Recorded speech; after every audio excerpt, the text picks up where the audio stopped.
Allô, allô, bienvenue à Impacter le monde. Aujourd'hui, c'est un épisode un peu spécial. Je ne suis pas celle qui va poser des questions. Je suis celle qui va recevoir les questions d'une invitée qui est venue au podcast qui s'appelle Stéphanie avec un Y. Thibault, je suis convaincue que tu te rappelles très bien de cet épisode ou si tu ne l'as pas vu, tu pourras aller le chercher un peu plus tard. Donc, je me disais, j'ai pas fait d'épisode de podcast, j'ai pas envie de le faire tout seul, j'ai pas envie de m'auto-questionner.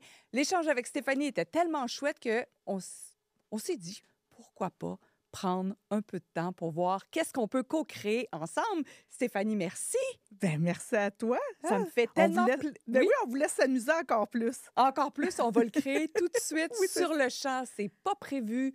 Il n'y a pas de question de prévu, il n'y a rien de préparé, mais on a décidé juste d'avoir un échange. Oui. Karen, est-ce que tu es prête à impacter le monde? C'est donc bien beau comme première question. J'ai plein de frissons. Je m'attendais pas à ça. J'ai envie de pleurer déjà. Mais là, fallait pas que je pleure, là. Ah. Ah! Karen, justement, parle-moi de impacter le monde. L'idée, elle est venue de quoi?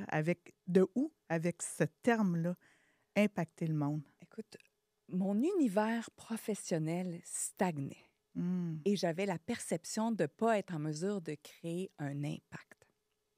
Et là, j'ai commencé à me questionner qu'est-ce que je pourrais créer de différent? Comment je pourrais offrir du contenu gratuit aux gens qui nous écoutent? Comment je pourrais co-créer avec des entrepreneurs? Comment je pourrais mettre en lumière des entrepreneurs?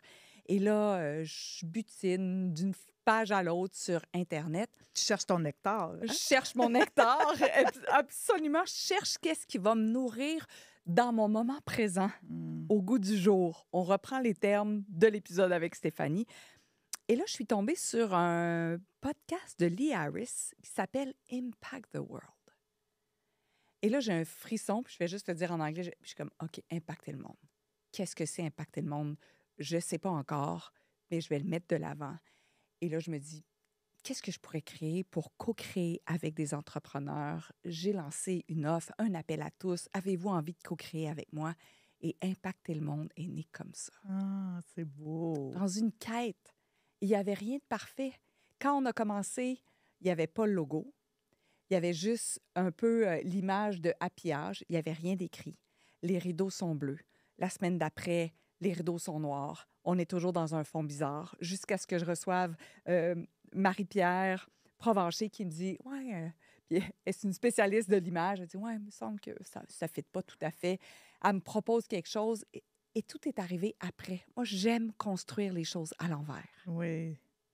Puis ça donne tellement des beaux résultats parce que quand on attend que ça soit parfait, hein, tu le sais, on va attendre vraiment trop longtemps. Puis parfois, on va laisser tomber le projet. Oui. Mm. Puis on attend que ce soit Exact. le logo parfait, le branding parfait, la voix parfaite, l'intro parfait, le décor parfait, tout. Puis je suis Exact. comme, non, je peux pas faire ça. Sinon, je freine cette Mm. créativité-là et je freine ce flow-là. Oui. Puis qu'est-ce que ça te fait vivre, tout cet impact-là sur le monde que tu fais, que Un, tu co-crées? ça me renoue à mes racines de journaliste. Parmi les questions que je me suis posées fin novembre ou en tout cas peut-être à l'automne, alors que je donnais des formations, c'est qu'est-ce que je faisais avant que je ne fais plus maintenant et qui me manque et que je ne sais pas qui me manque. Et quand j'ai quitté le journalisme, je m'ennuie pas de la télé, je m'ennuie pas de travailler pour une grande chaîne, mais il y a des choses que j'aimais. Mais en donnant ma démission, j'ai repoussé même tout ce que j'aimais. Oui. Même si oui, il y avait des lives Facebook, oui, il y avait de la conférence, oui, il y avait tout ça, mais la co-création, l'échange, mettre les gens en lumière, ma job de lectrice de nouvelles, c'était ça. Mm. C'était de rendre aussi très digeste n'importe quelle entrevue que j'avais à faire, que ce soit avec le premier ministre, que ce soit avec un entrepreneur, que ce soit avec un astronaute, que ce soit avec un joueur de la Ligue nationale. C'était de rendre notre conversation, tu sais, le plus facile possible pour les gens. Comment ça, je fais plus ça? J'accompagnais beaucoup les jeunes journalistes aussi. Quand ils étaient à leur première intervention live, j'étais rassurante. OK. Je les accompagnais. J'avais l'impression, l'image que j'ai en tête, c'est de les prendre par le fond de culotte pour les faire sauter d'une rive à l'autre. Puis je leur disais, je vais être là. C'est un trou de mémoire, je suis là. Je te laisserai pas avoir l'air fou en ondes, je te le promets. Je vais faire tout ce que je peux pour t'envoyer toutes les bouées de sauvetage. J'aime ça, cet accompagnement-là.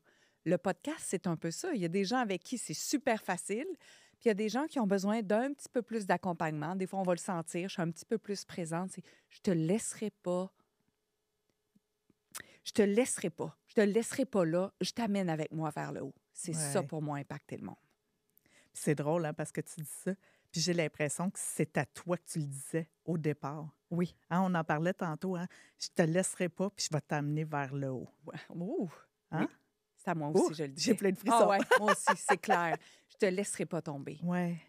Mais il y a des questions à poser. Puis si on fait référence à l'épisode de podcast que vous écouterez avec Stéphanie, il y avait ce Y-là. Ouais. Ce Y-là, je l'ai vécu, mettons, avec la dépression, choisir le sport, remettre le sport, ajouter la spiritualité et tout le reste. Après, il y a le Y, la démission, est-ce que je pars? Puis après, il y a le Y professionnel, j'ai toujours fait ceci. Est-ce que c'est encore ça? Exact. Puis l'univers, comment la vie... La vie est une bonne mère. La vie est une bonne mère, l'univers conspire toujours.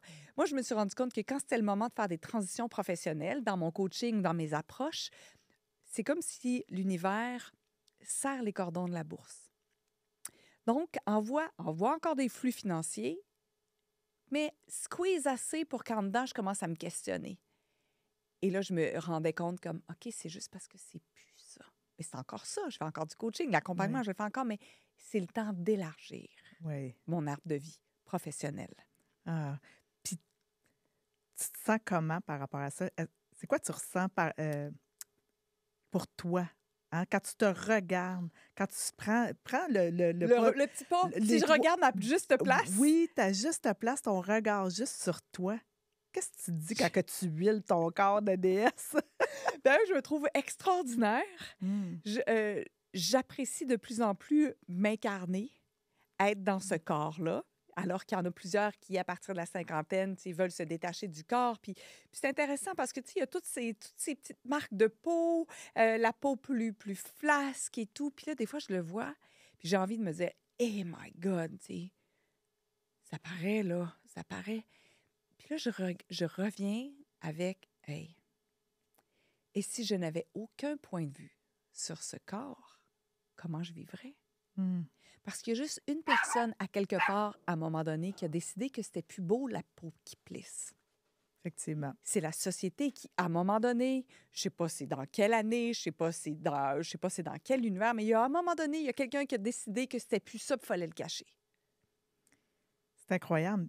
Et ça fait des millénaires qu'on n'était pas en mesure de vieillir autant. Hein, quand tu regardes ça, là, on a un privilège, on a une possibilité Oui. de vieillir, puis là, on se morfond en se disant « Ah, de la cellulite, le ci, le ça. » Non. C'est dommage. C'est dommage. Puis en même temps, il y a plusieurs années, dans comment on vivait avant, je pense à mes arrière-grand-mères, ma grand-mère possiblement. À ma mère, j'ai vu qu'il y avait l'impact du vieillissement. Ça, je l'ai bien entendu de sa bouche, mais il n'y avait pas de comparaison. Ben non. Tout le monde était pareil. C'est là qu'on était rendu. Il y a personne qui disait « Oh mon Dieu, elle a l'air vieille pour son âge. » Non, il n'y avait pas ça. Fait que moi, ce que je veux faire, c'est me détacher du regard extérieur puis me dire hey, « Si je n'avais pas de point de vue, qu'est-ce que je créerais? Qu'est-ce que ça pourrait faire? » Puis quand je regarde les épisodes de podcast, des fois, je fais comme « Mais je suis donc bien bonne. » Oui. Puis de me reconnaître, Oui. j'ai jamais fait ça C'est merveilleux. de ma vie de journaliste. Je m'étais jamais regardée, je me suis jamais trouvée. J'ai jamais osé me regarder parce que je pensais que j'étais la moins pire quand j'étais en ondes. Je pensais qu'il me faisait une faveur de me laisser en ondes. C'est incroyable parce que moi, je me dis tout le temps, la minute qu'on reconnaît notre valeur, ça devient égal avec amour. Oh, oui. Oh. Et quand on a l'amour de soi, c'est là qu'on choisit, qu'on se priorise, qu'on s'autorise, puis qu'on peut grandir, évoluer, aller plus loin, aller plus haut. Hein? Se reconnaître, c'est s'aimer. Oui, parce que si tu ne te reconnais pas, comment est-ce que tu peux reconnaître ta valeur si tu ne t'aimes pas? Tellement raison, parce que quand je regarde des photos de moi avant, quand j'ai fini l'Ironman, j'ai des cuisses découpées au couteau, je suis sec, pas de gras et tout. J'ai jamais vu à quel point j'avais une belle shape, un beau corps. J'ai jamais reconnu ça. Quand je me regarde à la télévision, quand je tombe sur des extraits, je suis comme, mais j'étais bonne. j'ai jamais vu ça. Mm. Alors, peut-être que ça prend là les cuisses légèrement un peu plus flétries et ce studio et ses cheveux blancs pour me dire, hey, si c'était le temps de m'aimer comme jamais je me suis aimée. Effectivement, parce que on reporte souvent à l'extérieur, au plaisir éphémère, aux besoins matériels, comme si ça va nous combler. Mais en même temps, quand tu dis je me voyais pas à ce moment-là, puis tu étais cote, Oui. bien, peut-être qu'à ce moment-là, tu n'avais pas tout l'amour que Ouais. tu te portais. Non, Hein? clairement non. Donc, j'étais dans la performance, dans le C'est ça. jugement, dans la Exact. validation, dans le fait d'impressionner, d'être reconnue comme étant courageuse, forte, persévérante. C'est ce regard-là Mhm. extérieur qui me nourrissait. Tu sais. Puis Tout- moi, je cours plus, je fais plus de vélo, je patauge, je fais de la danse, je médite, je lève des poids et je suis pleinement heureuse de ça. L'ancienne vie m'ennuie. C'est pas quelque chose que je regrette, tu comprends? ouais. Tu sais, il y en a qui disent ah oui, mais avant, j'étais en shape, avant, je fais. Je suis comme, non, le avant, il était merveilleux, mais le maintenant, il est extraordinaire. Oui. Ouais. Puis toute cette Karine-là qui s'aime maintenant, puis qui reconnaît hein, Ouais, sa beauté, sa valeur, ouais. c'est quoi l'impact que tu penses que tu as autour de toi avec ton conjoint, avec Fred, avec tes enfants? Qu'est-ce que ça apporte Qu'est-ce que ça apporte aux gens qui nous regardent ou à nous à ou tes enfants puis à Fred de te voir comme ça? je pense que c'est une autorisation commune. Mm. Puis Fred et moi, tu sais, on se reflète mutuellement. Je pense à Sophie Chenel aussi, avec qui j'ai fait un podcast où on parle d'être des diamants qui permet à l'autre diamant de refléter. Ouais. Fait que c'est un accompagnement mutuel. Tu sais, c'est pas... C'est l'impact que j'ai sur lui qui, lui, a un impact sur moi. C'est nous sur les enfants, c'est les enfants sur nous. C'est de reconnaître aussi autant, je vais les appeler les défauts, mais c'est pas ça, mais ce que les enfants portent, que je pouvais leur reprocher, je le porte. Oui, Et ce que je trouve extraordinaire chez mes enfants, chez mes 2 enfants que j'ai eus à moi, mais les 4, en fait, qu'on a élevés, je l'ai aussi. Fait que quand j'en trouve un persévérant, quand j'en trouve un fort, Simon qui s'est fait couper un doigt, puis tu sais, qui a eu une amputation à la suite d'un accident, je le trouvais donc courageux à travers sa blessure, son mental, son moral, il est fort, tu sais.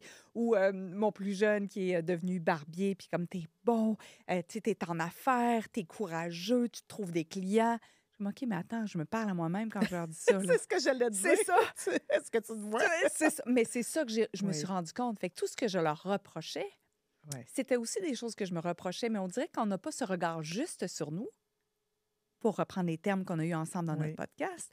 C'est, tu vois juste leurs défauts, mais tu n'oses pas voir, c'est pas l'effet miroir que tu veux voir. Tu veux juste dire, comme être la bitch supérieure qui sait tout, puis comme il est pas correct, il est pas correct, il est pas correct. Non, non. Avec les lectures que j'ai faites, dès que je dis lui, il est pas correct, ou il devrait, ça s'adresse à moi. exact. Puis c'est super bon ce que tu as dit, puis j'ai le goût de rebondir Ouais. là-dessus. Quand tu parles des défauts, parce que ça, là, c'est un des éléments que j'ai travaillé avec la plupart des gens en coaching, de dire, si je te demande c'est quoi tes défauts, tu vas me les sortir en une fraction de seconde. Ouais. Mais si je te demande tes qualités, là, attends, laisse-moi passer. Écoute, mais sais-tu quoi? Là, si tu m'avais posé la question, c'est quoi tes défauts? J'aurais tendance à dire, c'est quoi mes défauts? Ah, ben ça veut dire que tu as bien Ah travaillé ouais. sur toi. Mais je sais que j'en ai, là, mais ce serait quoi mon plus gros défaut, Minou? Tu l'as payé Je combien? l'ai payé combien? Mais je vois le rictus. Puis d'après moi, il dit non, non, j'ai envie d'avoir une belle nuit, moi, quand même. Je fais pas. Mais de moins en moins, tu sais, parce que je trouve que le défaut, c'est pas quelque chose de correct, pas correct. C'est quelque chose qui ouvre une possibilité à re-questionner. Exact.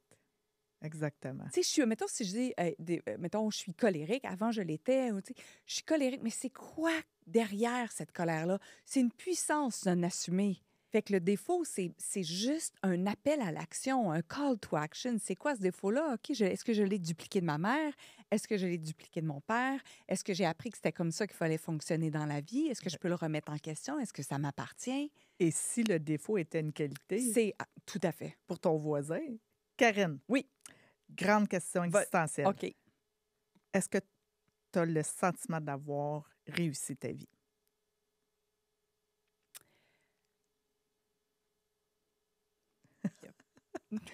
Ce silence est une présentation de Impacter le monde. Impact avec ta question. J'ai la perception d'avoir bien joué avec ma vie. OK. J'ai l'impression de jouer, d'expérimenter. ultimement, j'ai encore des masques à enlever, je le sais. Il y a de l'ego à démorceler encore. Et il y a des étiquettes que Fred et moi souhaitons retirer, comme celle de vendre la maison, de devenir nomade, de voyager davantage, de ne plus avoir de port d'attache. Et je te dirais que c'est comme la prochaine expérimentation. Est-ce que ça passe par vendre la maison? Je ne sais pas. Est-ce que c'est louer la maison? Est-ce que c'est la donner aux enfants? J'en ai aucune idée, là, mais quel est le fait d'être attaché, j'aimerais expérimenter le détachement encore plus. OK. Mais en ce moment, je vais rephraser. En ce moment, je joue beaucoup avec ma vie. J'ai beaucoup joué avec ma vie. J'ai pris beaucoup de Y tout au long de ma carrière de journaliste à travers les différentes stations que j'ai fait. Alors oui, est-ce que c'est réussir? Je pense que c'est le mot réussir que je ne sais pas. OK. Mais est-ce que j'ai du plaisir dans Ouais. mon expérience? Absolument. OK. On va le rephraser. Tu as OK. raison avec le mot réussir. Hein? On est deux filles de la performance. On Ouais, n'en veut plus. on veut pas, oui. Est-ce que tu es satisfaite de Ah ta oui. vie? Ah oui. Satisfaite des Y que tu as fait, de la place où ce que tu es maintenant, que tu occupes dans ta juste place. Puis ça n'a rien à voir avec, puis j'en parlais avec Fred, ça n'a rien à voir avec le fait, mettons, d'avoir bien des gens sur Instagram ou sur Facebook qui me suivent. Ça n'a rien à voir avec le fait d'avoir eu peut-être 1 million de téléspectateurs à TVA, 5 000 personnes sur des scènes. La satisfaction est le moment où le souffle me coupe de joie. Des fois, ça arrive quand je fais l'épicerie. Et il y a cette espèce de vibration qui monte, je fais comme, mais je suis tellement heureuse. Ouais. Et il y a le nombre de couchers de soleil qu'on voit sur la plage, habillés toujours pareil, où on fait juste changer les bobettes. Tu comprends, ça va au-delà de l'accomplissement personnel. Puis ce Y-là, de me définir par l'accomplissement personnel, puis d'être satisfaite de ma vie professionnelle, a pris tellement beaucoup plus de place que juste être. Oui. Puis j'ai lu quelque chose d'Aurore Rogier hier, je crois, puis elle disait, tu sais, la pauvreté n'existe que dans le cœur. Puis j'étais pauvre de cœur à un moment donné. T'sais, on l'a peut-être tout été à différents niveaux. Mais là, c'est cette richesse-là du cœur que je veux cultiver encore plus. Oui. Au-delà du chiffre d'affaires, au-delà du nombre de téléchargements. C'est le fun, mais au-delà de ça, est-ce que moi, je suis contente d'être en relation avec toi? Oui. Est-ce que je suis contente de travailler avec Fred? Oui. Est-ce que je suis contente avec mes enfants? Oui. Ce qui me vient, c'est... puis je l'avais entendu, puis je l'ai écrit sur un post-it que j'ai toujours devant mon ordi. Puis c'est, je me détache du résultat, je vis l'expérience. Oui. Fait que c'est carrément ce que tu viens de dire. Puis je trouve ça beau parce que quand tu dis « je regarde les couchers de soleil », tu sais, le côté émerveillement, c'est comme si j'entends ton enfant intérieur. Oui. Hein? Puis tu lui laisses la place. Sur mon vision board, là, où tu sais, ce tableau de visualisation, il n'y a pas de grosse maison, il n'y a rien. Il y a des couchers de soleil, il y a une tente, il y a un feu, il y a des plages, il y a du fat bike. C'est ça, mon vision board. C'est ça que j'aspire. Fait que quand je Une vais vie simplifiée. complètement simplifié, de plus en plus minimaliste. Tu sais, pour revenir avec Bronnie Ware, le livre qu'on a aimé beaucoup toutes les deux, qui est Les 5 regrets, les 5 plus grands regrets des mourants, c'est quand je vais me rester 120 secondes. Puis je vais savoir que c'est mon dernier souffle. Par exemple, c'est naturel et tout, puis je le sais. C'est comme, wow, je me suis détachée. Je suis arrivée avec plein d'étiquettes dans cette expérience terrestre-là. Je suis arrivée comme cocky, carriériste, workaholic, vouloir prouver à tout prix. Tu sais, je suis arrivée avec ces étiquettes-là, cette lourdeur-là. Mais une à une, je les ai décollées pour arriver à cette simplicité, cette nudité, cette vulnérabilité, cette intimité. Oui. Puis me dire, wow, j'ai réussi à arriver avec cette armure pour repartir avec que mon énergie. Oui, c'est magnifique. Puis, quelle est ton intention pour les prochains podcasts, les prochaines semaines, à part ton VR? Hein? C'est pour ça que tu es allée au salon du VR. Exact. L'intention, c'est encore poser des questions au projet. La façon dont je crée, là, je pose des questions au projet. Comme, qu'est-ce que je peux faire de plus pour les gens que j'accompagne, comme toi, qui sont des entrepreneurs qui viennent avec moi, mais qu'est-ce qu'on peut créer de différent aussi pour les gens qui nous écoutent? Puis j'ai trouvé, je lisais un livre, là, ça va t'indiquer où est-ce que j'en suis rendue dans ma vie sur le tantrisme. Puis écoute, tantra, tant c'est l'instrument, tant instrument, tra, c'est expansion. Puis pardonnez-moi si vous connaissez ça, puis je l'ai scrappé, là, mais il y avait l'instrument de l'expansion. Fait que comment impacter le monde peut devenir l'instrument de l'expansion. Donc, impacter le monde est une forme de tantrisme. Mais là, je fais un lien qui fait peut-être pas de sens. Mais ça prend de la présence, ça prend de l'écoute, ça prend du souffle, ça prend de la respiration, ça prend des idées, de la créativité, puis de se laisser porter par le flux Puis d'énergie. ce qui est magnifique avec la magnifique personne déesse que tu es, c'est que la créativité, c'est une de tes forces, c'est Oui. ta zone de génie. Oui. Donc, de l'expansion, de la capacité de t'amuser, d'ajuster, tu sais, de partir quelque chose, même si il y a presque rien de dessiné, tu vas te laisser aller là-dedans, puis tu vas te mettre à valser avec Tellement. les personnes qui vont te côtoyer là-dedans, puis qui vont embarquer dans le projet. Probablement moi. Oh oui!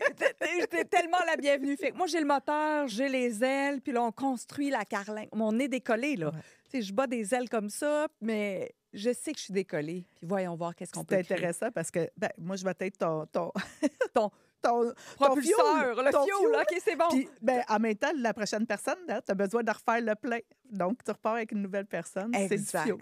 Fait que c'est... On se complète bien. Merci tellement, Stéphanie. Est-ce que tu as apprécié animer le podcast? Bien sûr. Est-ce que tu as un mot de la fin? C'est drôle, là, tu sais. Je m'attendais pas à une question. Un mot de la fin? Oui. Ben, continuons de t'écouter, de te regarder, co-créer et t'envoler encore plus avec de nouveaux fuels. Oui, puis avec vous toutes, t'alimenter. encore plus haut. Tellement. Comme qui disait Buzz Lightyear. Oui, Toujours et plus loin encore. Merci tellement. À toi.